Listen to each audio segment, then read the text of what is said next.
সেহরি খেয়ে মসজিদ থেকে নামাজ পড়ে এসে শুতে শুতে বেশ সকাল হয়ে গেছিল ঈশানদের। তাই এ বেলাতে ঘুম ভাঙে বেশ দেরি করে। পেটের ক্ষতটা না সারা অবধি তার বাবার কড়া আদেশ, অফিস যেন সে না যায়। সে অবশ্য টুকটাক বাড়িতে বসে কাজ টাজ করে দিচ্ছে আপাতত।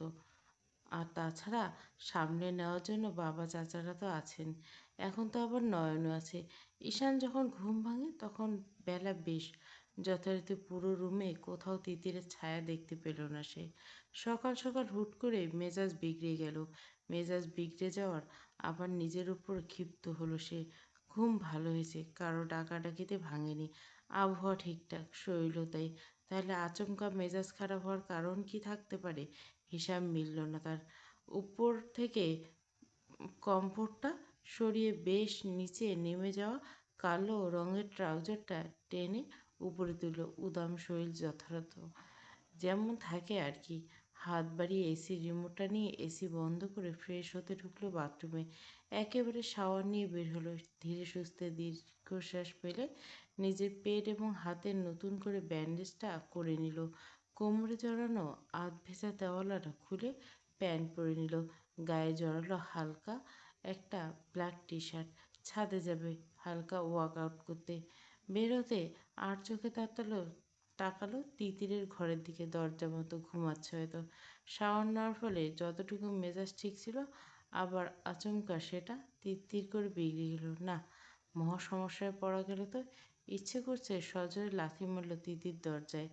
শব্দ করে খুলে গেল দরজা। ঈশান কিন্তু মোটেও আর দাঁড়ালো না। ছোট বাচ্চাদের মতো এহেন একটা কাজ করে সে নিজেই লজ্জিত। ছোটবেলায় পাড়ার অনেক বেয়াদব নাদুস নুদুস বাচ্চাদের দেখত, যারা জিততে না পেরে থুতু দিয়ে দৌড়াতো। ঈশানের বিষয়টা অনেকটা সেরকম হয়ে গেল না? ভাবতেই হতাশার মাথা নাড়ল ঈশান। এই বয়সে এসে বাচ্চা বিয়ে করে দুদিন যেতে না যেতেই নিজেও বাচ্চামো শুরু করছে।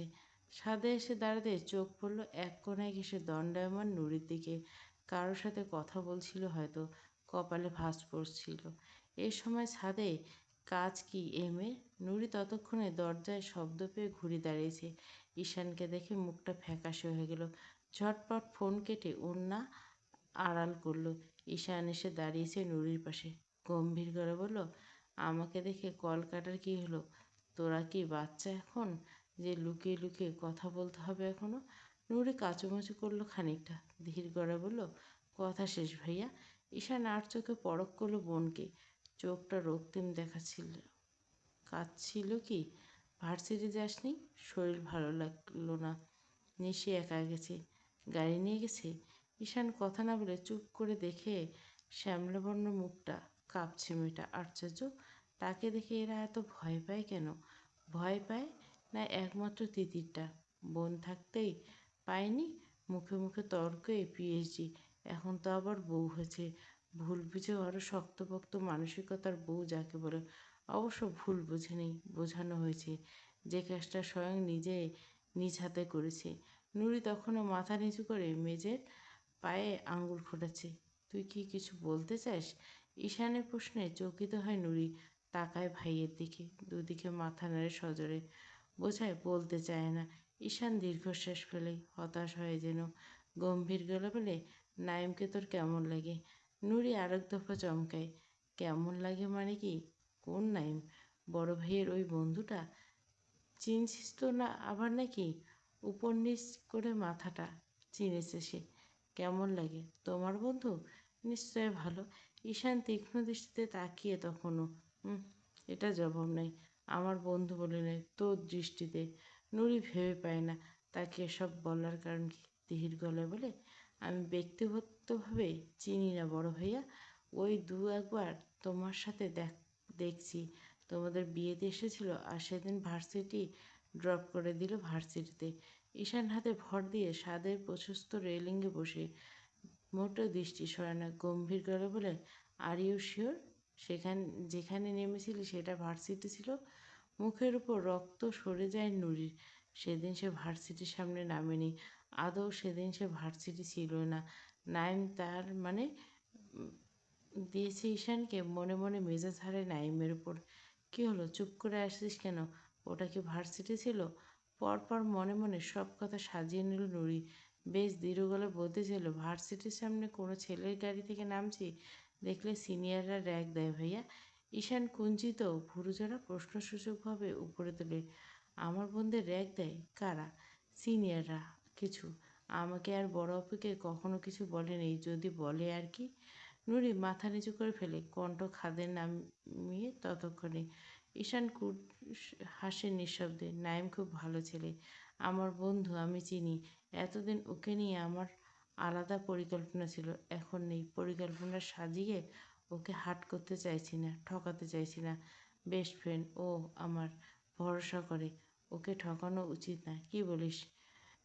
নুরি ঈশানের কথার আগাগোড়া কিছুই বুঝতে পারল না। কিছু বলতে যাবে তার আগে শব্দ করে বেজে উঠল সেলফোনটা। ঈশানের দিকে ভয়ার্ত তাকিয়ে দ্রুত সাইলেন্ট করলো ফোনটা। ঈশান বুকে আড়াআড়ি হাত গোজা। রিসিভ কর। It's okay. অপ্রস্তুত হাসে মেয়েটা, সেরকমভাবে বলে ওঠে রং নাম্বার। তবে বারবার বেজে যাচ্ছে কল। ঈশান আবার একই স্বরে বলে, ধর, রং নাম্বার হোক, বেচারা তো জানে না কলটা রং মানুষের কাছে এসেছে। নুরি কাঁপা কাঁপা হাতে চতুর্থবার রিং হয়ে ধরল কলটা। ওপাশ থেকে শোনা গেল কারো উদ্বেগ মাখা কণ্ঠ। নুরি, এই নুরি, রাগ করছে শোনা? I am sorry. আচ্ছা আচ্ছা না। ইয়াসের কণ্ঠ। নুরির গলা শুকিয়ে আসে। তাকায় একবার ঈশানের দিকে, ভাইয়ের দিকে তাকে হাসার চেষ্টা করে। ঈশানের তীক্ষ্ণ দৃষ্টি তার আত্মা অবধি চলে গেছে। মিনমিন করে বলে, রং নম্বর বললাম তো, আর একবার কল করলে আমার ভাইয়াকে বলে দিব বললাম। ওপাশের মানুষটা কি বুঝলো কে জানে, হয়তো টের পেল নুরির সামনে কারো অস্তিত্ব। ব্যস্ত ভঙ্গিতে বারবার সরি বলতে কল কাটলো। নুরি কল কেটে ভাইয়ের দিকে তাকিয়ে সন্তুষ্টির হাসি আসলো এক প্রকার। দেখলে রং নম্বর, ও ঘরে যা। নুরি মাথা নাড়িয়ে যাওয়ার জন্য ঘুরতেই কানে এসে ঈশানের অস্বাভাবিক ভারী কণ্ঠ। দেওয়ানবাড়ির মেয়ে তোরা, নিজের সম্মান থেকে শুরু করে চরিত্র সব হেফাজতে রাখতে শিখতে হবে। পোশাকের অধ্যত্ত থাকা যাবে না, আর না তো চরিত্রের দেখ। নজর হবে উপরের দিকে। যা করবে হাজারবার ভেবে। মিথ্যে বর্জন করবে। বিপদে পড়লে আমরা মনে করি মিথ্যে আমাদের বাঁচাবে, সত্যি কি তাই? মিথ্যে দিয়ে মিথ্যে ঢাকতে থাকতে একটা সময় চাইলে আর সত্য বলতে পারবি না। নুরি ঘুরে তাকায় ভাইয়ের দিকে, মিনমিন গলা বলে, আমি কি করলাম ভাইয়া? ঈশান হাসে সামান্য, তার গলা নরম করে। ভাই হিসাবে বলাটা কি দোষের? না না, তা কখন বললাম। মাথায় রাখবি তাহলে। যা, ঘরে যা। নুরি আর দাঁড়ায় না, কম্পিত পায়ে নেমে আসে ছাদ থেকে। ঈশান দীর্ঘশ্বাস ফেলে। ফোন করে কাউকে, কাজ হয়েছে? না স্যার, লোকেশন এই দেশের নয়। কোথায়? কোথায় বলতে পরশু তো সিঙ্গাপুরে শো করেছিল, তারপর আবার অফ। Try hard. ফোন রাখে ঈশান। সত্য মিথ্যা দ্বিধাদ্বন্দ্বে বেড়াজালে জড়িয়ে আছে সে। সাথে তার আর তিতিরের এই অনাকাঙ্ক্ষিত দাম্পত্য। রুষা কলের উপর কল করে যাচ্ছে, কল তুলছে না সে। এ পর্যন্ত 8টা নাম্বার নাম্বার ব্লক লিস্টে রাখলো সে। তিক্ত বিরক্ত সে এই মেয়েটার উপর। মেয়েটা অন্তত ধূর্ত, তাকে অবধি প্রায় মাত করে দিয়েছিল। ঠিক ঈশানের পরিকল্পনা ধরে ফেলে বিয়েটা ভেঙে দিল। ঈশান ক্রু হাসে। তার ফোনে আসা তিতিরের ফেক ছবিগুলো বেশ নিখুঁতভাবে দেখে। সেটা করতে পারার কারণটাও স্পষ্ট। দেশে এহেন কাজ করা হয়নি যা হয়েছে বিদেশের মাটিতে। তবে সেও কম যায় না। ঈশান আশরাত দেওয়ানকে 4 বছর ধরে ঠকাবে কেউ, তাও রুষার মতো মেয়ে? এ হয়? শব্দ করে হেসে ফেলে ঈশান। তবে কোনো দাবার সে চালটা দিতে পারছে না সে। তার কারণ অবশ্য সে দীর্ঘ। জোরে জোরে আকাশের দিকে চোখ বুজে শ্বাস নেয় ঈশান। সবার আগে সাজিদকে জানাতে হবে বিষয়টা। এখন এদিকটা একা সামলানো অনেকটা রিস্কি। তিথিরটাকে সেদিন আচমকা কথাটা বলে করেছে এক বিশাল ভুল। আহাম্মক বনে গেছে কথাটা ভাবলে। রুষাকে সে ভালোবাসত, তার সাথে কোয়ালিটি টাইম স্পেন্ড করতো, তাও হোটেল রুমে। হেসে ফেলে ঈশান বিড়বিড়িয়ে প্রচ্ছন করে, ম্যান, আমি এত ইডিয়েট হলাম কবে থেকে, তাও এতটুকু বাচ্চা মেয়ের কিছু হবে এই ভয়ে। I am I in love, damn you. চুড়ির দোকানে ঘুরে বেশ কয়েক জোড়া চুড়ি পছন্দ হলো নিশির। বাড়িয়ে ধরল নিয়াজের দিকে। নিয়াজ একগাল হাসলো। 1 ডজন নিজের হাতে নিয়ে বাকিগুলো দোকানিকে দিল। সুন্দর করে প্যাক করে দিতে। নিজের হাতেরটা সযত্নে পরিয়ে নিল নিশির ফর্সা হাতে। খানিকটা ঘেঁষে সে গলায় নামালো। আমার তো ওই হাত দুটো কষিয়ে চুমু খেতে ইচ্ছে করছে। ময়নার মা, খাবো? নিশি চোখ রাঙায়। কতবার বলেছে তাকে এসব নামে না ডাকতে, অথচ অসভ্য লোকটা শুনলে হয় তার কথা। নিশি তাকে সময় দিতে পারে বিধায় নিয়াজের এই যুক্তি। তুমি বললে তো তাহলে চাকরি বাকরি ছেড়ে দিয়ে এখানে চলে এসে তোমার বাপের থেকে জমি যৌতুক নিব, সেখানে হাল চাষ করব, বছর ঘুটকে লটকা ফটকা বাচ্চা কাচ্চা হবে, তুমি সেগুলো মানুষ করবে, আর 3 বেলা কোমরে আঁচল গুঁজে আমার জন্য খেতে ভাত নিয়ে যাবে গামছা বেঁধে। আমি লুঙ্গি ভাঁজ করে গামছা দিয়ে টপ টপ করে গড়িয়ে পড়া ঘামটুকু মুছে ভাত খাবো। সন্ধ্যা হলে ঘরে ফিরবো, হালি হালি বাচ্চা কাচ্চাগুলো ঝেঁকে ধরবে মৌমাছির মতো। ঠিক আছে না? নিশের আগে রাগ হতো, এখন হয় না, হতাশ হয়। লোকটা এত বেশি কথা বলে। এই যেমন এ- এখানে এত মানুষের সামনে ময়নার মা ডাকছে, একটা মান সম্মান তো আছে নাকি? কি হলো ময়না? আরেকবার এটা ডাকলে ব্রেকআপ। নিয়াজ মুখটা চুপসে যায়। দোকানিকে হতাশ চোখে ইশারা করে চুড়িগুলোর দাম বলতে। বুঝলেন ভাই, মেয়ে মানুষ ক্ষণে ক্ষণে ভোল পাল্টায়। এই যে দেখছেন, ছিল বন্ধুর বোন, ছোট থেকে পাগল আমার জন্য। ওদের বাড়ি গেলে শার্টের কিনারে ধরে ঘুরঘুর করতো। বছর পাঁচেক ধৈর্য ধরে পটিয়েছি, এখন ধমক দিলে কেঁদে কেটে একাকার। এখন দেখুন, যেই পটে গেছে অমনি ছিল ক্যাপসিকাম মরিচ হয়ে গেছে বিন্দি মরিচ। তফাৎ বুঝলেন? দোকানদার মিটমিটে হাসে। নিশি অগ্নিদৃষ্টিতে তাকিয়েছে নিয়াজের দিকে। নিয়াজ সেদিকে তাকিয়ে দাঁতে জিভ কাটল। সুন্দর মতো হাতটা ধরল নিশির। রাগ করে না যান, মজা করলাম তো। অন্য সময় হলে হাতটা মোটেও ধরতে দিত না সে, এখন অবশ্য সেটা করল না। রাগ চাপা দিয়ে নিয়াজের 2 হাতের মাঝে বেরোচ্ছে ভিড়ভাট্টা থেকে। রমজান শুরু হতে না হতে মার্কেটে মানুষের আনাগোনা, পা ফেলা দুষ্কর। নিয়াজ একটা মানুষের স্পর্শ লাগতে দিল না নিশিকে। বেরিয়ে এলো মার্কেট থেকে। আর কিছু লাগবে? নিশি ভেবেছিল রাগ করবে এখন, কিন্তু আশ্চর্যজনকভাবে তার রাগ হচ্ছে না। এই মানুষটার যত্নে বরাবরের মতো কাবু। তিতিরের জন্য কানে দুল নিব, চলো। তিতির প্রায় ঘন্টাখানেক হলো অপেক্ষা করছে একটা কফি শপে। দোকানটা নিয়াজের পরিচিত, সেখানে অপেক্ষা করছে সে। এসেছিল নিশির সাথে। নিয়াজ তাকে নিয়ে যেতেও যাচ্ছিল, আচমকা মাথা ঘোরায় নিয়ে এসে বাসায় বসা এখানে।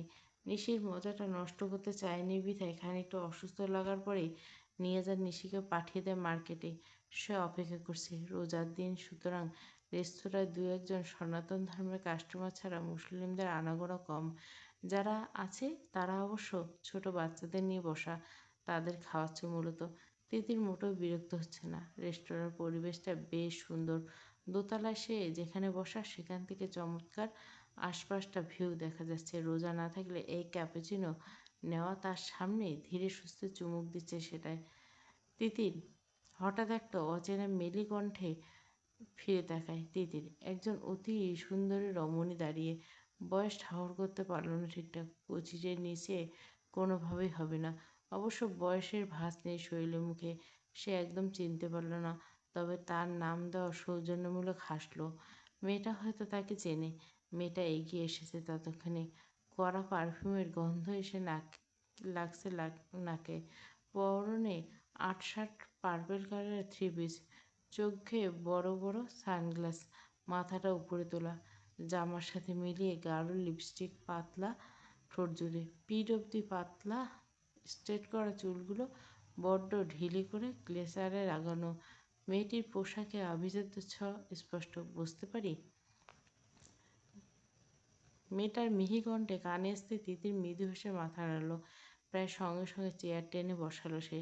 হাতের ডিওরের ব্যাগটা টেবিলে রাখতে রাখতে কফির দিকে তাকিয়ে বলল, মান্থলি সাইকেল। অপ্রস্তুত হাসল তিতির। অচেনা মানুষ আচমকা এহেন প্রশ্নে করলে কতটুকু স্বতঃস্ফূর্ত থাকা যায়। অবশ্য দোষ তারও না। ক্যাপুচিনোটা নেওয়া উচিত হয়নি। হালকা ঘাড় নাড়ল। জি। আমাকে চিনতে পারলে না তাই না? সরি, কিন্তু চিনতে পারিনি। মেয়েটা অমায়িক হাসি হেলান দিয়ে বসতে বসতে বলে, প্রথমত আমিও চিনতে পারিনি, পরে অনেকক্ষণ তাকিয়ে থাকার পর পারলাম। সম্ভবত সেদিন তোমার সাথে আমার কথা হয়েছিল, মনে নেই? ঈশানের ফোনে। থমকায় দিতে। মেয়েটা হাস্যোজ্জ্বল মুখটা পরক করে অস্ফুট স্বরে বেরিয়ে আসে মুখ থেকে একটা নাম, রুষা। রুষা হাসে, মাথা ঝাঁকায়। যাক, চিনেছ তাহলে। তিতির বুকের ভিতরটা ততক্ষণে দুমড়ে মুচড়ে আসছে। খেয়াল করলে শ্বাস নিতে পারছে না। কোনো এক দুঃস্বপ্নের মুখোমুখি হয়ে এসেছে। দম আটকে আসছে যেন। পলক ফেলতে ভুলে গেছে সে। প্রথমে কলে তোমার চেহারা মনে করতে না পারলেও এখন দেখতে পেরেছি। তোমাদের ফ্যামিলি ফটো দেখেছিল ঈশান। ওখানে তুমি তখন বেশ ছোট ছিলে, তবে চেহারা বেশ এখনও। যুক্তিতে মোটেও বিশ্বাসযোগ্য মনে হলো না তার কাছে। কী করা উচিত তার, কী বলা উচিত? একবার নজর বুলাল বশরত রুষার পুরো শরীরের দিকে। শিরশির করে উঠল তার সুর, বুকে চিনচিন ব্যথা অনুভব করলো। এই সেই শরীর যাকে কিনা তার স্বামী স্পর্শ করেছে। এর জন্য এত কিছু। তিতি নিজেকে ধাতস্থ করলে সময় নিয়ে। ও, আমি চিনতে পারিনি আপনাকে, আসলে দেখিনি। It's okay. তোমার বাড়িতে সবাই আমার কথা জানা, তুমি জানতে না। আমি বাড়িতে থাকি না খুব একটা, ছুটিতে এসেছি, তাই শোনা হয়নি। এবারও হাসলো রুষা। তিতিরের গভীর চোখে দেখছে মেয়েটা। মেয়েটাকে সত্যি সুন্দর। তার থেকেও কি কি জানি হবে হয়তো। মেয়েটার প্রতি আচমকা একরাশ সমান বিতৃষ্ণা কাজ করলো। তার হাসি হাসি মুখটা স্বাভাবিক রাখতে পারল না, না চাইতে রুক্ষ লাগলো। তবে এখন মাথার মধ্যে ঘুরছে ঈশানের বলা বেশ কিছু কথা। রুষাকে ছোঁয়নি ঈশান। হাবিজাবি বলা সে রাতের কথাগুলো। একা এসেছো কোনো কাজে? আচমকা একটা মিথ্যে বলে বসলো তিতির। কানের পাশে চুল গুছতে গুছতে বলল, ঈশানের সাথে এসেছি। রুষা বোধহয় চমক খায় একটা। তার মনে জানা মনে তিতির ঈশানের চেয়ে প্রায় ৮-৯ বছর বড় হবে। সেখানে এত অবলীলে ঈশানকে নাম ধরে রাখা হতভম্ব হলো সে। তাছাড়া সে পাগলের মতো কল করে যাচ্ছে ঈশানকে। ঈশান কল তুলছে না। না বোঝার মতো করে বলল, কার সঙ্গে? তিতির এবারও একই ভঙ্গিতে বলল, ঈশানের সঙ্গে। রুষা খানিকটা হাসলো। ভাইয়ের সাথে ঝগড়া হয়েছে নিশ্চয়, বকেছে। তিতির ভুরুজোড়া বাঁকালো। এই একই বাঁকা কণ্ঠে বলল, আমি কি বাচ্চা, বকবে কেন? রুষা অপ্রস্তুত হলো। কী বলবে ভেবে পেল না হয়তো। আমার জানা মতে ঈশান তোমার থেকে বেশ বড়। বড় তো ৯ বছর সম্ভবত, নাকি ৮ বছর, হিসাব করিনি। রুষার মুখে এতক্ষণ হাসি এবার বিলিয়ে গেল। আশেপাশে তাকিয়ে তিতিরের দিকে ফিরে বলল, ঈশান কোথায়? তিতির আলগোছে ততক্ষণে কল দিয়েছে নিয়াজকে। নিয়াজ কলে আছে প্রায় ২ মিনিট। মেয়েটা যে রুষা এটা তার হতভম্ব মাথায় ঢোকার পর কী মনে করে কল করছে নিয়াজকে, এর কারণ জানা নেই তিতিরের। নিয়াজ বুঝদার মানুষ একটা। সে সুন্দর করে রুষার কণ্ঠ শুনে চুপ করে আছে। নিয়াজের পাঠানো ছোট্ট মেসেজটা পড়ল তিতির। রুষার কোনো কথা বিশ্বাস করতে স্পষ্টত না করলো। সে এসে আজ সব বলবে মেয়েটার সম্পর্কে। তিতির আর চোখে মেসেজটা পড়ে রুষার দিকে মুখ তুলল। চুড়ি কিনতে গেছে আমার জন্য। তিতিরের কথায় রুষা বড় বড় চোখ করে তাকায়। ঈশান গেছে চুড়ি কিনতে? তবে নিজেকে বুঝিয়ে ফেলে সঙ্গে সঙ্গে, বোন হয়, বাচ্চা বোন, মেয়ে বায়না করেছে হয়তো। এদিকে এক মার্কেটে বাথরুমের জন্যে এসে হা করে ফোনের লাউড স্পিকার দিয়ে নিয়ে শুনছে তিথি আর রুষার কথোপকথন। সে ছুটে যেতে পারছে না মেয়েটার কাছে। নিশি বাথরুমে গিয়েছে, তখন এই কলটা এসেছে। এই অবস্থায় কী করা যায়? তিতিরের কথাটা বলা শেষ হতে দ্রুত মেসেজ করে ঈশানকে। ঈশান তখন বাইক নিয়ে বের হচ্ছে সবে। গন্তব্য নিয়াজের বাড়ি। তবে আচমকা নিয়াজের মেসেজে থতমত খায় সে। তার জানা মতে তিতির তো বাড়িতেই, মার্কেটে গেল কখন? ঈশান ব্যস্ত হাতে বাইক ছোটায় সেদিকে। রুষা খানিকক্ষণ গম্ভীরভাবে পরখ করে তিতিরকে। স্বর্গের অপ্সরী মেয়েটা, জীবন্ত মানুষ মনে হয় না। এত সুন্দর কথাবার্তা কি এমনই কঠিন, নাকি ইচ্ছে করে করেছে বুঝতে পারল না। ঈশান তোমার সাথে? তিতির এমন ভঙ্গি করলো যেন প্রশ্নটা করে বেশ ভুল করে ফেলেছে রুষা। হ্যাঁ, হবে না? কার সাথে হবে? আমি কল করেছিলাম, ব্যস্ত হয়তো। কই না তো। রুষার মুখ কালো হয়ে গেল, মাথাটা টনটন করে উঠল। কল করে আসতে বলো ওকে, ওর সাথে আমার কথা আছে। আপনি করুন। গেল সব। এখন কল করে আসতে বলবো? রোজা রেখে ওকে এতটাও ঘোরাবো? একেবারে আসুক, তখন না হয়। রুষা সে অপেক্ষা করে না, নিজের ফোন বের করে কল করে ঈশানকে। কল তোলে না। টানা ৬ বার কল করে থামেই মেয়েটা। রাগে চোখ ইতিমধ্যে লাল হয়ে গেছে। তিতি নিজের বিচক্ষণ নয়নে দেখছে সেসব। এরই মধ্যে সপ্তমবারে কলে সুন্দর একটা রোবোটিক স্মেলি কণ্ঠ ভেসে এসলো, আপনি যে নাম্বারে কল করছেন এই মুহূর্তে ব্যস্ত আছে। গুলশান রেস্তোরাঁর ফোনের ওপাশে শব্দ বেশ স্পষ্ট কানে এলো তিতিরের। ব্ল্যাক লিস্টে ফেলা হলো নাম্বারটা, বুঝতে বাকি রইল না। তিতির মনে মনে হাসি পেল খুব। রুষার মুখটা দেখার মতো। মেয়েটাকে কেমন একটা ডেসপারেট দেখাচ্ছিল। তিতির কাটা গায়ে নুনের ছিটা দিল, বলল খুব নরম গলে, বলল আপনাদের মধ্যে ঝামেলা হয়েছে? রুষা জোরে হাসলো। তিতির রাগ বাড়িয়ে বলল আমি কল করে আসতে বলি কেমন? রুষার জবাবে অপেক্ষা করল না সে, কল করলো ঈশানকে। রুষা আশ্চর্য করে দিয়ে একবার রিং হওয়ার সাথে সাথে কল তুলল ঈশান। অবশ্য মোটেও আদুরে কিছু বলল না, রামধনুক দিয়ে দিল মেয়েটাকে। না বলে কোথায় গিয়ে বসে আছিস গাধা? বাড়ির সব কটা এক একটা অবাধ্য, কতবার বলছি একা একা বের না হতে। আমি একা কত দিক সামলো, পাগল হবে আমি। নিজে রুষার মতো বোকামো একদম করেনি, সাউন্ড বেশ কমানো, কণ্ঠ শোনা গেল কি বলছে সেটা মোটেও দূর থেকে শুনতে পাওয়া যাচ্ছে না। তিতির মিহি গলা বলল আমার চুড়ি কিনছো? ঈশান বাইক চালাচ্ছে বেশ স্পিডে। তিতিরে এমন কামুক কণ্ঠে তুমি ডাক শুনে বাইকটা টালমাটাল হলো। কোনো মতে সামনে নিয়ে ধমকে শুনল হোয়াট ননসেন্স, তুই কোথায়? চুরি পাওনি? ঈশান কতবার বলছি ওই চুরি আমার চাই, ওটা ছাড়া সামনে আসতে পারবে না। কিন্তু নিয়াজ ভাই জানে ও কোনটা, ওটাই চাই আমার, জলদি এসো। তিতির ফোন কেটে দেয়, ফোনের উপাশে রেখে যায় এক কিংকর্তব্যমুখ পুরুষকে। বাইক চালাতে পারছে না, সাইড করে ফাঁকা রাস্তা, বুকের ভিতর কেমন দ্রিম দ্রিম শব্দ হচ্ছে। তিতির কি নেশা করছে নাকি জ্বর টর এসেছে? সজ্ঞানে তাকে নাম ধরে টুমি রাখছে, ভাবতেই সিদ্ধারা নেমে শিহরণ নামলো। নিয়াজ জানে মানে, নিয়াজ শেখাচ্ছে তার মানে। কঠিন মুখে ঈশান কল কেটে নিয়াজকে, কল ওয়েটিং। মহা সমস্যা পড়ল। তবে প্রায় সঙ্গে সঙ্গে মেসেজ এলো নিয়াজের নাম্বার থেকে। বুড়ো জোড়ার মধ্যে সরু ভাঁজ ফেলে দ্রুত হাতে টাইপ করলো নিয়াজকে। কি ঢোকাচ্ছে স্মৃতির মাথায়? আমি বাঁচাচ্ছি তোকে, হেয়ালি করবি না, স্ট্রেট বল। মার্কেটের লোকসান দিল নিয়াজ। এখানে চলে যা, তোর বউয়ের জন্য চুড়ি কিনে রেখেছি, নিয়ে দে ওকে। আমার টাকা পয়সা নেই, আছে কিন্তু তুই ছোট লোক, ডিভোর্স হবে, অন্তত একটা গিফট দে মেয়েটাকে। Shut up. তিতির কোথায়? আয় এখানে, চুড়ি নিয়ে যা, প্লাস বইয়ের লোকেশান। ঘর ভাঙতে না চাইলে দ্রুত আয়। দেওয়ানবাবু এক্স এসে বসে আছে। ঈশান মুখ কুঁচকায়। লোকেশান এখান থেকে বাইকে 20 মিনিটের পথ। ও আসছে আপু, খুঁজে পায়নি চুড়ি, একটু সময় লাগবে। রুষার ধৈর্যের ভাত ভেঙেছে ততক্ষণে, রাগে মাথা ফেটে যাচ্ছে। ওষুধের সময় কি হয়ে এসেছে বোধহয়। ব্যস্ত হাতে ব্যাগ হাতে ওষুধ বের করে খেয়ে নেয়। কেমন উদ্ভ্রান্তের মতো দেখাচ্ছে মেয়েটাকে। কি একটা ইঞ্জেকশন পুশ করলে হাতে লেগে। তিতির বড় বড় চোখ করে তাকিয়েছে, ভয় হচ্ছে সামনের মেয়েটাকে। কেমন একটা সাইকোপ্যাথ লাগছে চোখ মুখ। দিন দুপুরে আজব ভয় পেলে চোখ মুখ শক্ত করে বসে রইল। রুষা কপট হাসলো এবার। ঈশান আমার ফোন ধরলো না কেন? তিতির নির্বিকার তাকিয়ে রয়, যেন বোঝাতে চেয়েছে সে কি করে জানবে। রুষার গলা এবার আগের থেকে একটু ভারী করে শোনায়, তোমার কল ধরলো না, আমারটা কেন ধরলো না? তিতির মাথায় আবারও কি একটা ভর করলো। রুষাকে যেন কোনো জোকস শুনেছে এমন একটা ভঙ্গিতে হেসে বলে শব্দ করে। রুষা ঘাড় বাঁকিয়ে তাকালো, স্বাভাবিক লাগছে না তাকে একদম। তিতিরের হাসি থামিয়ে বুকে এলো টেবিলের উপর, হাত ঠেকে শীতল গলা বলল বিয়ে করা বউয়ের সাথে বান্ধবীর তুলনা করাটা ঠিক না আপু। রুষা সঠিক শুনল কিনা বোঝা গেল না, তবে তার মুখের দিকে তাকাতে রক্তশূন্য দেখা গেল মুখটা। গলা জড়িয়ে এলো রুষার, কাঁপা কাঁপা গলা বলল কি বললে? তিতির কপন মায়া দেখে বলে জানেন না?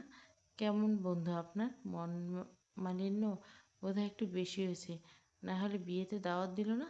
রুষা শব্দ করে উঠে দাঁড়ালো চেয়ার থেকে, এক প্রকার চিৎকার করে বলল কে বিবাহিত? ঈশান আর আমি। জানতেন না বুঝি? রুষা হতবিম্বল হয়ে তাকিয়েছে। আশেপাশের মানুষ অনেকে হা করে তাকিয়েছে ওর এমন উদ্ধত রূপ দেখে। তিতির ব্যস্ত হয়ে বসতে বলল রুষাকে। রুষা বসলো, ধীর গলা বলল মজা করছো হ্যাঁ? তিতির মনে মনে বিরক্ত হলো, যাকে বলে সেইভাবে মজা। আশ্চর্য, কাবিননামা দেখাতে হবে। তিতির অবিশ্বাস্য কাজটা করে ফেলল। লয়ারের কাছে যাওয়ার জন্য কাবিননামার ছবি তুলে রেখেছে, ঝটপট করে ধরল রুষার সামনে। রুষা ফোনটা হাতে নিতে তিতির পিছিয়ে ফেলল হাত, দিল না রুষার হাতে। আজ 5 দিন বিয়ের, নববিবাহিতা আর কি। রুষা হাতের মুঠোয় ধরা পানির বোতলটা সম্ভবত ছুঁড়ে ফেলতে চাইল। চোখ বন্ধ করে নিজেকে কঠোরভাবে নিয়ন্ত্রণের চেষ্টা চলছে। তবে যতটা রিয়্যাক্ট আশা করেছিল কেন জানি না, তার মনে হলো রুষা ততটা দেখাচ্ছে না। আচমকা তার ফোন টুটু করে শব্দ করে বন্ধ হলো। যা, চার্জ শেষ। ওপাশে এবার থমকালো নিশি এসে পাশে দাঁড়িয়েছে কিছুক্ষণ। আচমকা তিতিরের ফোন কাটায় আতঙ্কিত হলো সে। নিশির দিকে তাকালো। তুমি দ্রুত ওখানে যাও, আমি ঈশানকে নিয়ে আসছি। মেয়েটা সাইকোপ্যাথ, রাগের মাথায় এলোমেলো কিছু করে ফেললো। নিশি রেগে যায়। এতক্ষণ বলনি কেন? যাওনি কেন? আশ্চর্য। নিয়াজ কিছু বলার আগে ছুট দেয় নিশি। আপু জানতেন না একদম? রুষা রক্তিম চোখে দিকে তাকায়, বাঁকা হাসে বলে, ভুল শুনিনি তাহলে। সত্যি বিয়েটা হয়েছে? তিতির যতটা অবাক হওয়া উচিত ছিল রুষার কথায়, ততটা হয় না। কারণ তার শুরু থেকে মনে হচ্ছিল এ মেয়ে তাকে চেনে, তাদের বিয়ের খবর ভালো মতো জানে। এমনকি সেদিন যখন সে কল ধরেছিল তার আগের থেকে জানতো মেয়েটা এতক্ষণও অভিনয় করছিল। অভিনয় বেশ সেরা। এই সাইডে গেলে বেশ নাম কমাতে পারত। রূপ গুণ কোনোটাই কম নয়। মুখে অবশ্য সে প্রশংসা করার থেকে নিজের বিব্রত লাগলো। জানতেন তাহলে? রুষা আচমকা এক হাত টেনে ধরে তিতিরের। অস্বাভাবিক শক্ত করে ধরল সে হাত। তিতির ছাড়িয়ে নিতে চাইল রুষার থেকে, ছাড়ল না। বরং কেমন একটা কণ্ঠে বলল, আমি তো আগেই ভেবেছিলাম ঈশানকে। আমার কি দোষ ছিল তিতির? ভালোবাসা তার স্বামীকে অন্য নারী? বুকের বাঁ পাশে ছুরির আঘাত করল যেন কথাটা। হাতটা ঝটকা টানে সরিয়ে নিল। আঘাত করলো যেন কথাটা। হাতটা ঝটকা টানে সরিয়ে নিল। ভালোবাসা? ধরে রাখলেন না কেন? ছেড়ে গেলেন কেন? রুষা থমকায়, তিতিরের কথায় জবাব দিতে পারে না। তিতিরকে অবকলন করে সেই স্থির মুখটা। মায়া হওয়া উচিত তার, কিন্তু হচ্ছে না কেন? এই মেয়ে তার আগে ঈশানের জীবনে ছিল। কষ্ট হয়তো এই মেয়ের বেশি হচ্ছে। একজন মেয়ে হয়ে তার সেটা উপলব্ধি করা উচিত, কিন্তু করতে ইচ্ছা করছে না তার। পাষাণ হতে পারে মন চাচ্ছে, স্বার্থপর হতে মন চাচ্ছে। রুষা জবাব না পেয়ে তিতির গম্ভীর গলা বলল, আমার জন্য একজন অপেক্ষা করত। আমি একজন কাকে কথা দিয়েছিলাম তার বউ হব। আপনি আমাকে এমন একটা পরিস্থিতিতে কেন ফেললেন? আপনি ওনাকে ছেড়ে না গেলেই আমাদের বিয়েটা হতো না হয়তো বা। কেন গেলেন? দোষ তো আমি আপনাকেও দিতে পারি। আমাকে যে চাইলো না আমি তার হতে পারলাম, আর আমি যাকে চাইলাম সে আমার হলো। সমীকরণটা জটিল। রুষার চোখ বজ্র কঠিন, হাতের মুঠোতে এখনো বোতলখানা শক্ত করে ধরা। তিতির না চাইতে ইমোশন হলো এবার। চোখের পানি জমলো। আচমকা শোনা গেল রুষার কঠিন কণ্ঠস্বর, ঈশান তোমাকে ছুঁয়ে দিচ্ছে? স্তম্ভিত হলো গেল তিতির। কি জবাব দেবে এটার? দেওয়া উচিত বাইরের মানুষের কাছে। তারপর মেয়ে কি জিজ্ঞাসা করবে? কতটা গভীরভাবে ছুঁয়েছে? নিজের পরিস্থিতির সাথে মেলাবে তিতিকে, না কি করবে? তিতির সরাসরি জবাব দিল না। ছুলেই কি না ছুলেই কি কলঙ্ক মুছতে পারবেন? এহেন ইমোশনাল কথা ধারে কাছে গেল না রুষা। একঘেয়ে কণ্ঠে পুনরায় শুধু ছুঁয়েছে। তিতির দীর্ঘশ্বাস নিল। কঠিন চোখে চোখ রাখল রুষার দিকে। চোখাচোখি দুই নারীর। রুষা স্বরে তাল মিলিয়ে বলল, এর জবাব আমি আপনাকে দেব না। রুষা বুঝি ভয় পেল বেশ। মুখে আতঙ্ক ফুটিয়ে উঠল, কণ্ঠ নরম সরল। আমার বুকের ভিতর দুমড়ে মুচড়ে যাচ্ছে। তিতির জবাব দাও। তিতির অসহায় চোখে তাকিয়ে রইল স্বামীর প্রাক্তনের দিকে। তার বুকের ভিতর দুমড়ে মুচড়ে যাচ্ছে। তা আর যাচ্ছে না। স্ত্রী হয়ে অন্য নারীর তাদের বিশেষ মুহূর্তের সওয়াল জবাব করছে। তীব্র অধিকার বোধে তার কেমন লাগছে। কেউ কি টের পাচ্ছে? পাচ্ছে না হয়তো। আপনি তার প্রাক্তন, আমি ওর স্ত্রী। আমি যদি আপনাকে একই প্রশ্ন করি, আপনাকে কখনো ছুঁয়েছে? রুষা সম্ভবত এই প্রশ্নের আশায় ছিল। হাতের বোতলের বাঁধন ঢিলে হলো। বোতামটা আলগোছে যত্ন সহকারে টেবিলের মাঝখানে রাখলো। হেলান দিল চেয়ারে। আড়াআড়ি হাত ভাঁজ করলো বুকের উপর। মুখের কঠিনতা ও মলিনতা কোনোটাই আর নেই। বেশ সতর্ক, স্বতঃস্ফূর্ত দেখালো। হাসি হাসি মুখ। তিতিরের বুকটা ছ্যাদ করে উঠল। সম্ভব হলে এই প্রশ্নটার উত্তর সে ভুলিয়ে দিত রুষাকে। কেন করলো সে এই প্রশ্ন? রুষা ক্রুশে জবাব দিল, যদি বলি হ্যাঁ, যতটা ভাবছো তার থেকে গভীরে ছুঁয়েছে। তিতিরের শরীর শীতল হয়ে উঠল, কেমন বল হারা হয়, মনে হয় শূন্যে আছে, কান ঝনঝন করে ওঠে। এতক্ষণ ধরে বুকের ভিতরটা যতটুকু আশা ভরসা ছিল, শব্দটা করে খান খান হয়ে গেল, যেন মাথাটা চক্কর দিল, বমি বমি লাগছে, বমি করে দিতে পারে খুব সম্ভব। রুষার পানির বোতল এগিয়ে দিল সহানুভূতি স্বরূপ। তোমাদের বিয়ের দিনও আমার সাথে ছিল সারাদিন, জানো? আমরা একসাথে। চুপ করুন দয়া করে। তোমার জানা উচিত তিতির, আমাদের ভালোবাসা। আমার যা জানার জেনে গেছি আমি। আপনি থামুন দোহাই লেগে। রুষার মুখটা মলিন করে থামে, চোখে মুখে কৃত্রিম সহানুভূতি উপচে পড়ছে। তিথির তীক্ষ্ণ দেখল সে জ্বালাময়ী রূপ, তবে পরোয়া করল না। মনকে তৎক্ষণাৎ শক্ত করে ধরল। বাইরের প্রকৃতির দিকে তাকিয়ে জোরে জোরে শ্বাস ফেলল। মিলেই তো গেলই সব। ঈশান প্রথম রাতের কথা আর রুষার আজকের কথা। কোনো ভুল নেই, একদমই নেই। দ্বিতীয় রাতের কথা বোধহয় তার দেহে মত্ত থাকে, তাকে এই কথায় কাবু করে, যাতে তিতিরের আবেগের পরে সমর্পণ করে নিজেকে। হাসি পেল তিতিরেরও। সেও বেশ বোকা, বিশ্বাস করে ফেলেছে প্রায়। বুক চিরে দীর্ঘশ্বাস বেরিল, ঘৃণা হলো নিজের উপরে। ঈশানের ছোঁয়া মনে পড়তে গা গুলিয়ে উঠল, চোখ বুজে রইল কিছুক্ষণ, শ্বাস ছেড়ে বলল, বেশ, তাহলে বাকি জীবনটা আপনাকে ছুঁয়ে কাটানোর জন্য আমি ওনাকে মুক্তি দেব। মুক্তি দেব এই কাগজে কলমের দেওয়াল থেকে, আমার জীবন কলঙ্কের সই। রুষার মুখে তেমন কোনো পরিবর্তন দেখা দিল না। কিছু বলতে যাবে তার আগে তিতির বলল, এটা তখনই ঘটবে যখন আপনি আপনার কথা আর সত্যতা পাবেন। রুষা তেলে বেগুনে জ্বলে উঠল এবার। লজ্জা থাকা উচিত। একটা মেয়ে হয়ে মেয়ের ঘর ভাঙতে এসেছো তুমি। এত কিছু শোনার পর তুমি বলছো প্রমাণ? কি প্রমাণ চাও? এক্সপেক্ট করো তুমি আমাদের বিশেষ মুহূর্তে? দিদি ঘেন্নায় নাক মুখ কুচকে এলো, কঠিন গলা বলল, নিজের মতো অত ছোট মান মানসিকতায় মেয়ে আমাকে ভাবছেন? রুষা ততক্ষণে দাঁড়িয়ে পড়ছে, নিজের হুঁশ খুইয়ে হাত বাড়িয়ে তিতিরের গালের দিকে। সেটা কোনো রকম গালের আশপাশে আসতে দিল না তিতির, সপ্তপর্ণে হাতের কবজি ধরে ফেল। বাংলা সিরিয়াল পাননি আপু? যখন তখন এসে গায়ে হাত তুলবেন। এখানে সেখানে জন্মানো আগাছা নই আমি।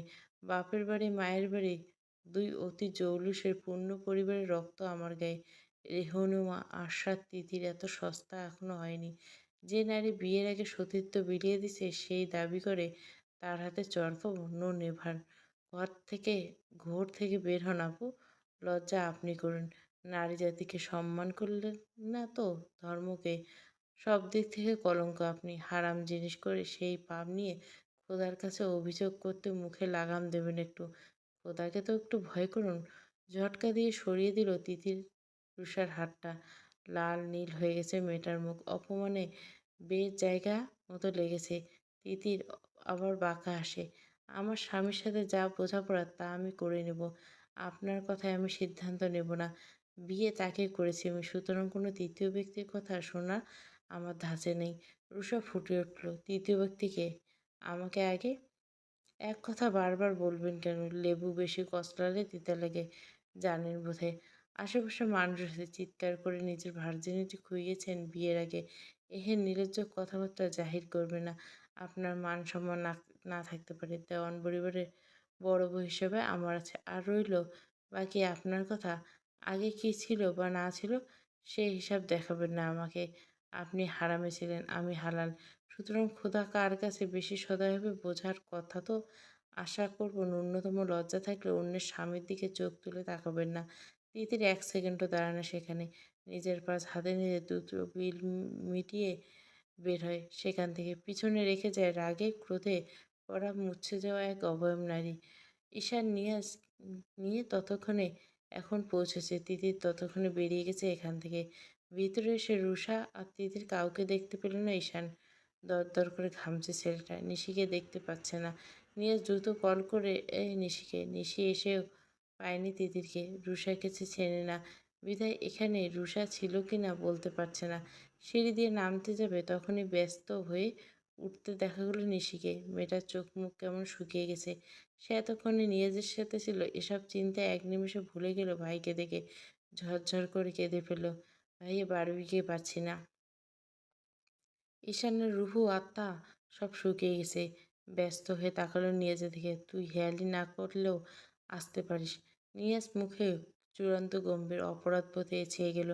নিশির কথা তো বলতে পারল না। বন্ধুর দিকে অসহায়ভাবে তাকিয়ে রইল। আমি শোনার 5 মিনিটের মাথায় নিশিকে যেতে বলি। ঈশান ভুরু কুঁচকে ফেলে নিশির দিকে তাকায়। ও আলাদা ছিল কেন? নিশি চোখের পানি মুছে বারবার ওনাতে মাথা নিচু করে ফেলে।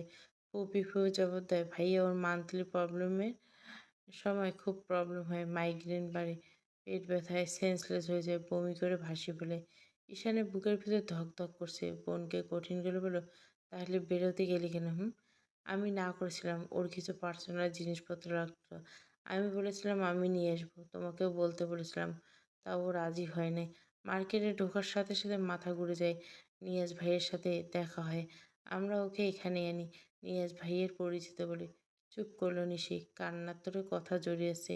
আমরা যেতে চাইনি ওকে রেখে। তখন বেশ অসুস্থ বোধ করছিল। তখন ও জোরাজুরিতে যাই। ও স্বাভাবিক ছিল। হুট করে নিয়াজ ভাইকে কল করে রুষার ভয়েস শোনাই। আমি বাথরুমে ছিলাম। আমি বের হওয়া মাত্র ছুটে এসেছি। এসে পাইনি। আসতে সর্বোচ্চ 10 মিনিট লেগেছে। ঈশান জোরে জোরে শ্বাস নিচ্ছে। ভয়ে কাঁপছে বুকটা। রুষাকে সে এক পয়সার বিশ্বাস করতে পারে না। নিয়াজ বন্ধুর কাছে হাত লাগলো। ভরসা করে বলল, সাজিদকে জানিয়েছি। ও খোঁজ করছে। বললে লাস্ট লোকেশন এখানে। রুষা সাইকোপ্যাথ। নিয়াজ ও মেয়েটার ক্ষতি করে ফেলবে না তো? ঈশান বিধ্বস্ত কণ্ঠে চমকে উঠল। নিশি নিয়াজ দুজনেই। নিয়াজ বন্ধুর হাত ধরে টানতে টানতে বাইরে ছুটল। পিছনে পিছনে নিশি। জোহরের আজান পড়ছে আর আধ ঘন্টা আগে। 1:30 বাজে। রাস্তাঘাটে নামাজ পড়তে মুসল্লিদের দেখা যাচ্ছে। রাস্তার ভিড়ভাট্টা বেশ। নামাজের জন্য সময়ের জন্য এতক্ষণ ধরে এদিক সেদিক খোঁজাখুঁজি করতে তিতিরকে। ঈশানের মাথাটা রাগে দপদপ করছে। মেয়েটা সেদিন নিখোঁজ হলো। তার আগে সুন্দর মতো ফোন বন্ধ। কি ফোন চালায়? চার্জ থাকে না। রোজা রেখে পাগলের মতো ঘোরাঘুরি করে সেই চরম ক্লান্ত দেখাচ্ছে তিনজনকে। আচমকা কল বেজে উঠল ঈশানের। Unknown number. ল্যান্ডলাইন দেখাচ্ছে। এ সময় ল্যান্ডলাইনে ফোন করতে পারে। ধরবে কি ধরবে না এদিক ওদিক ব্যস্ত হয়ে তিতিরের খোঁজ করতে উদাস ভঙ্গিতে কলটা তুলতে ওপাশ থেকে ভেসে এলো এক মেয়েলি গলা। স্যার, আমাদের এখানে একজন পেশেন্ট অ্যাক্সিডেন্ট হয়েছে। তেমন কিছু না হলেও প্রচণ্ড দুর্বল। লাস্ট নাম্বার আপনার ছিল।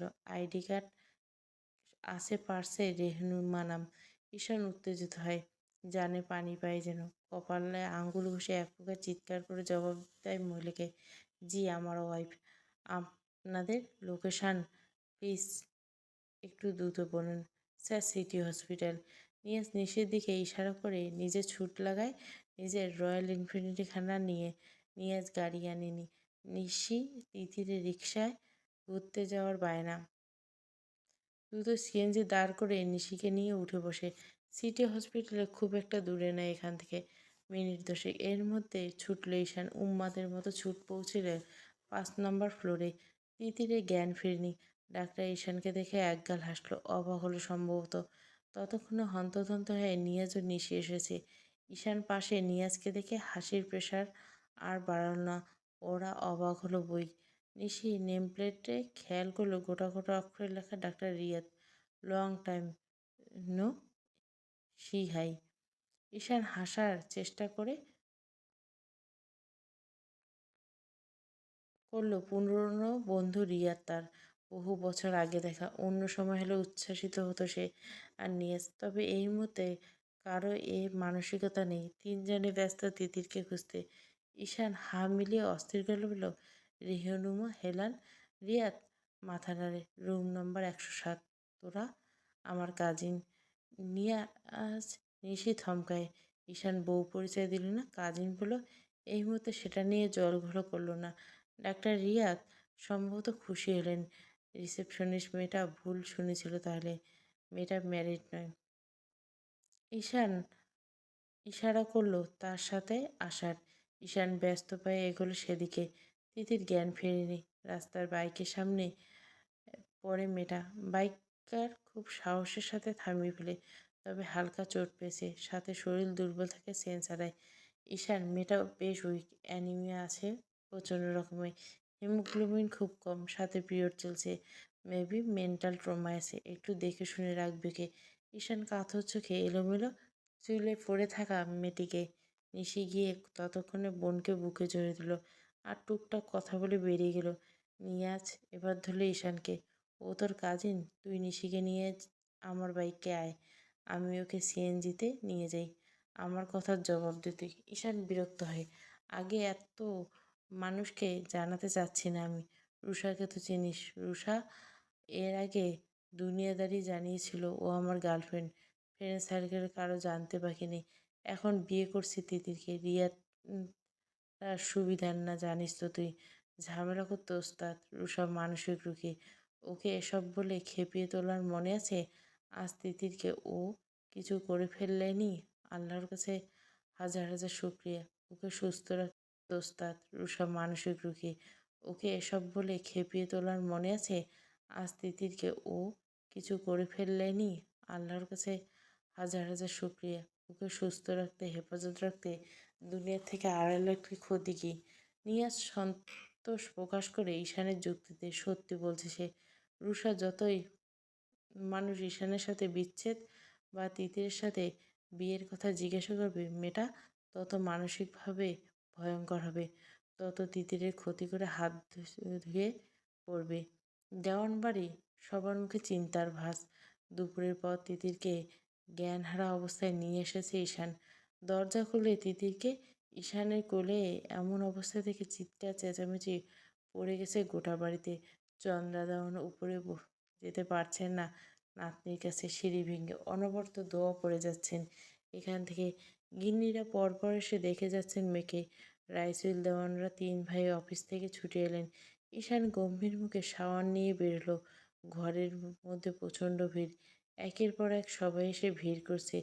এই যেমন এখন ভাই বোনগুলো সব কয়টা এসে মরা কান্না জুড়ে দিয়েছে। ঈশান বিরক্ত চোখে সব কয়টাকে পরখ করে জোরসোরে ধমক দিল, পেশেন্টের আশেপাশে এই কারণে মানুষজন থাকতে নিষেধ করে। তোদের কান্নার ঠেলায় পেশেন্ট নিজ কনফিউজড পড়বে আদৌ বেঁচে আছে কিনা, বেড়া। ভাইয়ের ধমক শুনে গুটি গুটি পায়ে বের হয়। ঈশান দরজার ছিটকিনি আটকে এসে তিতিরের পাশে, ঠোঁট পাশে কেটে গেছে, রক্ত জমাট বেঁচে। হাত বাড়িয়ে বৃদ্ধাঙ্গুলে স্লাইড করলো নরম গোলাপি অধরজোড়া। আমাকে মেরে ফেলবি তুই, তিতির, মেরে ফেলবি। পরপর 2 দিন এরকম ভয় পেয়ে দিছিস, তোকে হারানোর ভয় তো অর্ধেক হয়ে বোধহয় কমে গেছে আমার। উঠে গিয়ে লক করলো, তার পার্সোনাল ড্রয়ার থেকে কিছু একটা বের করলো, হাতের জিনিসটা ঘুরিয়ে ফিরে পরখ করলো, তিতিরের দিকে তাকালো, একবার দীর্ঘশ্বাস পেল। হাতের জিনিসটা আলগোছে শার্টের নিচে প্যান্টের পিছনে গুজে নিল, গায়ে শার্টটা জড়িয়ে বাইকের চাবি নিয়ে বের হলো। নিচে নামতে দেখা গেল সবার সাথে, বাড়ি শুদ্ধ সকলে বসা ড্রয়িংয়ে। ঈশানকে অসময়ে ফিটফাট হয়ে বেরিয়ে যেতে থেকে ভুরু কপালে তুলে সকলে। রাইসুলদান ভীষণ গম্ভীর গলায় এক প্রকার ধমকে ওঠে ছেলেকে, মেয়েটা অসুস্থ, জ্ঞান ফেরেনি এখনো, ওর কাছে থাকবে না তো কোথায় যাচ্ছে? ঈশান শার্টের হাতা ধীরে সুস্থে ফোল্ড করে বাবার দিকে না তাকে জবাব দেয়, ইম্পর্ট্যান্ট কাজ আছে, ইফতারি করে নিও, রাতে ফিরবো। কাউকে কিছু বলার সুযোগ দিল না ঈশান, দ্রুত পায়ে বেরিয়ে গেল। প্রথম ইফতারে বাড়ির বড় ছেলে বাড়ি নেই, রাগে গজগজ করছে রাইসুল দেওয়ান। ছেলের ফোন বন্ধ, তিতিরের জ্ঞান ফিরেছে ঈশান বেরিয়ে যাওয়ার খানিক পর। নিশি নুরি পাশেই ছিল সবসময়, নিচে নামতে বারণ করা সত্ত্বেও দুর্বল শরীর নিয়ে নেমেছে। এ বাড়িতে প্রথম ইফতার সবাই একসাথে খাবে। 2 চোখ লুকিয়ে খুঁজলো কাঙ্ক্ষিত মানুষটাকে, দেখতে পেল না, তবে জিজ্ঞাসা করলো না কাউকে। রাইসুল দেওয়ান তিতিরকে নিজের পাশে নিয়ে বসলেন। এখন ঠিক লাগছে মা? মাথা ঝাঁকায় সে, তবে মোটেও ঠিক লাগছে না। পিরিয়ডের ব্লিং বন্ধ, আপাতত পেইন নেই, তবে মাথাটা অসহ্য ব্যথা করছে, তবে প্রকাশ করে না। এমনিতে তাকে নিয়ে অশান্তির শেষ নেই। রাইসুলদার নয়নের দিকে ফেরে, সে অসহায় দৃষ্টে তিতিরের দিকে। তোমার ভাইকে পেয়েছো কলে? নয়ন মাথা নাড়ে, অপেক্ষা করতে না করছে, রাতে খেয়ে ফিরবে। তিতিরের বুকটা হু হু করে উঠে। এ অবস্থা সত্ত্বেও বাইরে গেছে ঈশান, কী কাজ হতে পারে বাইরে আজকে? অজানা আশঙ্কায় ভরে ওঠে মনটা। রুষার কাছে দিতে পারে কি মান অভিমান ভাঙাতে? তা কী করে হয়? মনে মনে ধমকায় নিজেকে, অসম্ভব। তিতির অসহ্য মাথা ব্যথা এখনো বেশ কমেছে। রাহেলা দেওয়ান তেল মালিশ করে গেলেন মেয়ের মাথায়। তিতির উঠে ঘরে এসেছে এমন আচমকা 5 দিনে পিরিয়ড হয়েছে তার। এটা নিয়ে অবশ্য মহা খুশি। মাথা ব্যথা কমে এসেছে, শাওয়ার নেবে। সারাদিনের ক্লান্তটা গা চটচটে কেমন। রাতে ডিনার সেরে বেশ সময় নিয়ে শাওয়ার নিয়ে বের করলো। বিছানার দিকে তাকিয়ে উঠল। ঈশান বসেছে, ধ্যান অবশ্য ফোনের স্ক্রিনে। এই সমস্যায় পড়ল। তার ঘরে এই সময় কেউ আসতো না। এবারে পুরুষ মানুষরা তো জীবনে দরজায় নক না করে ঘরে ঢোকে না, কখনো না। শুধুমাত্র এই অসভ্য লোকটা বাদে। তিতির যথারীতি জামাকাপড় নিয়ে ঢুকেনি, তোয়ালে পেছানো। ঈশান এক নজর দেখল তিতিরকে, মন দিল ফোনে।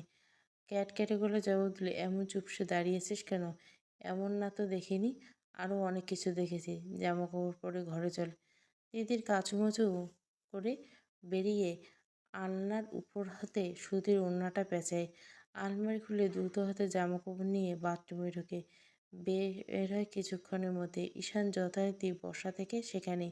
অসহ্যকর একটা। তিতির মুখ বাঁকায়। আপনাকে আর কতবার বলে আপনি দরজা নক করে ঢুকবেন? রাফিরও সেন্স আছে, আপনার মধ্যে সেটা নেই। ঈশান অবাক হলো, বেশ অবাক কণ্ঠে বলল, বউ না তো তুই ওদের হোস? ওরা তো নক করবেই। তিতির হতভম্ব হয়।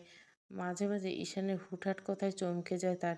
চিরচরিত গম্ভীর ঈশানের সাথে এহেন হেয়ালি যায় না একদম। আপনি প্লিজ ঘরে যান, আমার শরীর ভালো নেই, কথা বলার মুড নেই। ঈশান বিনা বাক্যে উঠে দাঁড়ায়। তিতিরকে হাঁপ ছাড়াতে ছাড়াতে চিৎকার করে ওঠে। সে শূন্যে ভাসছে। ঈশান আলগোছে পাজাগুলো করে তুলে নিয়েছে তাকে। তিতির চিৎকারে তপ্ত নজরে তার দিকে। আর একবার চিৎকার করলে মুখ বন্ধ করাবো কিন্তু। কথাটা বলে ঈশান তিতিরের ঠোঁটের দিকে ইশারা করে। তিতির দু হাতে মুখ চাপা দেয়। এই ঘরে এসে কি সিনক্রেট করতে চাস রোজ রোজ? একবার বাড়ির চোখে পড়ুক, সেটা চাস? তিতির কথা বলে না, অসহ্য পুরুষ একটা। ঈশানের পায়ে সাহায্যে দরজা খুলে নিজে আসে নিজের রুমে। তিতিরকে বিছানায় শুইয়ে শব্দ করে বন্ধ করে দরজা। তোর পিরিয়ড ঠিক আছে? হুম। মুখ ফসকে বলে ফেলে। চোখ বড় বড় করে ফেলে মেয়েটা। সর্বনাশ করেছে। ঈশানের এই কথা জিজ্ঞাসা করলো কেন? গলা শুকিয়ে কাঠ। এমনিতে ঈশানের সামনে এলে তার দিন দুনিয়া কাঁপে। ঈশান নিজের শার্ট খুলতে খুলতে এগিয়ে গেল তার দিকে। তিতির এলোমেলো দৃষ্টি এদিক সেদিক সরাতে সরাতে আমতা আমতা করে বলল, ঠিক হয়নি পিরিয়ড, ঠিক হয়নি, চেক করি। মাথায় আকাশ ভাঙিয়ে পড়ল তিতিরের। এ কী ধরনের বেলাল্লাপনা কথাবার্তা! দুহাতে ঈশানের উন্মুক্ত বুকে ধাক্কা দিয়ে সরে গেল। মেজাজটা খারাপ হলো তার। লোকটার কাছে এক প্রকার আতঙ্ক নিয়ে আসতে হয় তার। অসহ্যকর অনুভূতি। ক্রমাগত অসম্মান করে তাকে লোকটা। কান্না পেল তিতিরে। এমন কেঁপে উঠল তার শরীর বিতৃষ্ণায়। সোফায় এসে বসল পা গুটিয়ে। ঈশান ততক্ষণে উদাম শরীর নিয়ে উবুর হয়ে শুয়ে আছে সফেদ বিছানায়। তিতির না চাইতেও দেখল দু হাতে বালিশের উপর দিকে ঠেক দেওয়া। পিঠে প্রজাপতির ন্যায় কারুকার্য ফুটে উঠছে। যথারীতি কোমরের ট্রাউজার নামাতে নামাতে বিপদসীমার কিনারা। তিতির অতিরিক্ত সূচক শব্দ করে অন্যদিকে ফেরে। ঈশান আবার সোজা হয়েছে ততক্ষণে। পর করে তিতিরও অস্থির মনোভাব। মাথার নিচে দুহাত ভাঁজ করে দিয়ে শুয়েছে। তাকায় এদিকে। তিতির তাকায় না। বলুন। তাকাতে বলছি। তিতির হতাশ চোখে তাকায়। হার্টবিট মিস হলো তার। মাথার মধ্যে কোথা থেকে হানা দিল হাজার একটা দুষ্টু পচা পচা চিন্তা। ঈশান চিত হয়ে শোয়া, নগ্ন পুরো উপরের অংশ। লোমহিস ফর্সা বুকটা কেমন চিটচিটে। পেটের কাছে সিক্স প্যাকের সাব স্পষ্ট। ট্রাউজার কোমর থেকে বেশ নিচে। 6 খণ্ডের শিল্পীর কারুকার্যের নিচে হিসেবে নেমে গেছে। ইশারায় কিছু একটা। তিতিরকে তিতির টেনে হেসে দৃষ্টি সরে, আপনি দয়া করে ভদ্র হয়ে ঘুমান। ঈশানের মুখে বিদ্রুপের হাসি ফুটে ওঠে। আজকে সবাই বলে, এখানে অভদ্রতার কি দেখলি? আমি ভদ্র নই? তিতির ভুলেও তাকাচ্ছে না ঈশানের দিকে।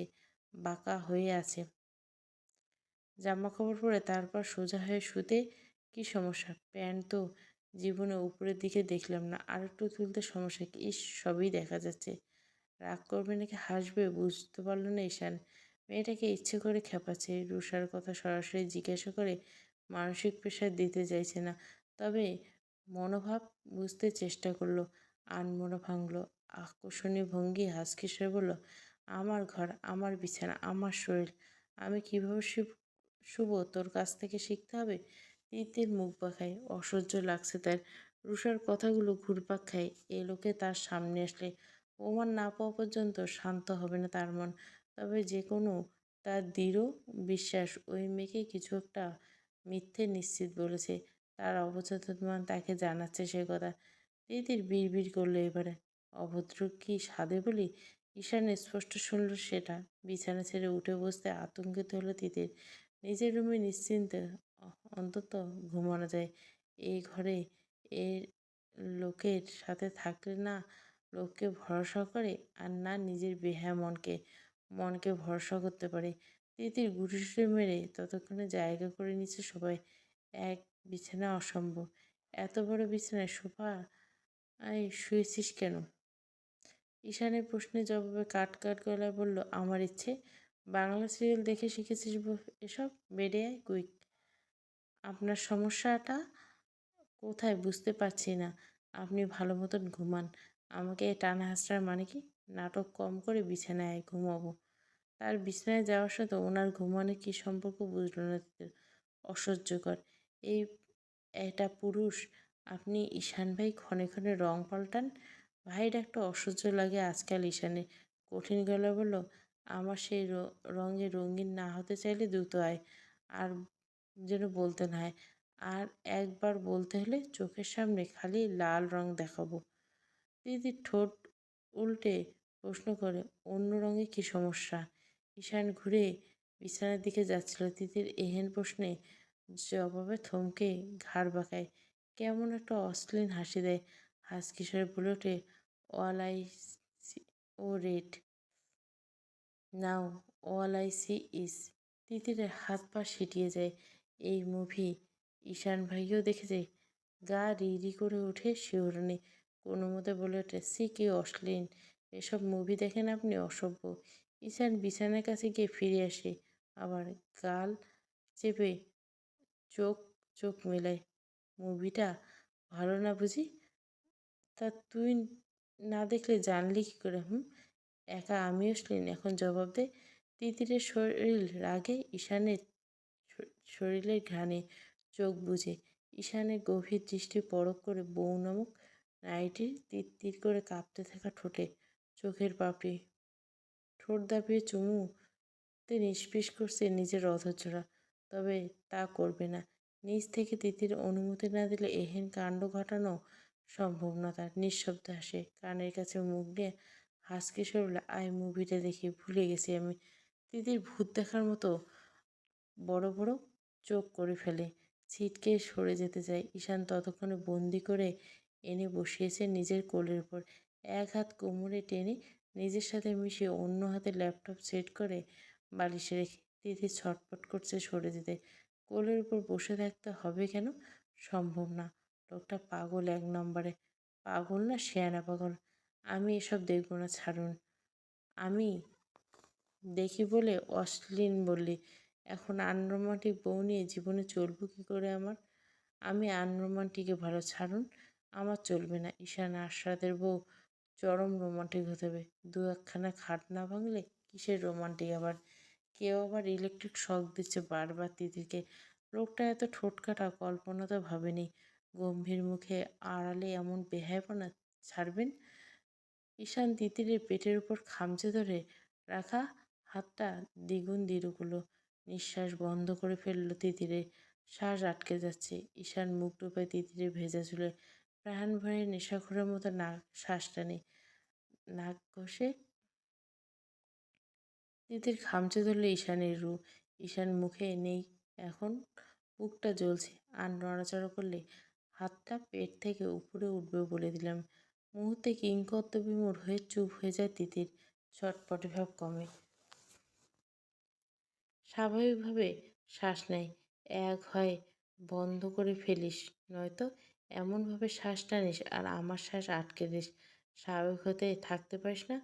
দোষ কি দিস বারবার আমাকে? আমাকে সিডিউস করে কে শুনি? তিতিরের মাথায় হাত। সে সিডিউস করে?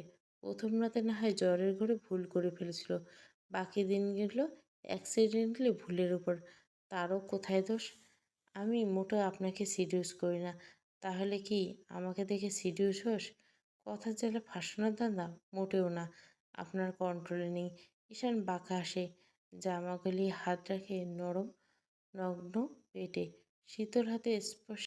"হুস, কথার জালে ফাঁসানোর ধান্দা শুধু, মোটেও না। আপনার কন্ট্রোল নেই।" ঈশান বাঁকা হাসে, জামা গলিয়ে হাত রাখে নরম নগ্ন পেটে। শীতল স্বরে স্পর্শে ঝাঁকি দিয়ে ওঠে শরীর। মুভিটা দেখবো, তারপর দেখবো কে কন্ট্রোল হারে। ঠিক যেমন আছিস পুরো মুভিটা এই পজিশনে থাকতে হবে, রাজি? তিতির ইচ্ছে করছে এখনই হার মেনে নিতে। সে খুব ভয়ঙ্কর পজিশনে আছে। একদম ঈশানের উপর অসম্ভব হৃৎস্পন্দন বাজছে তার। সাজের মায়া পর্ব ৯। পুরো গল্পটা প্লেলিস্টে। কন্টিনিউ দিব, আগে শেষ করে নিই এই গল্পটা।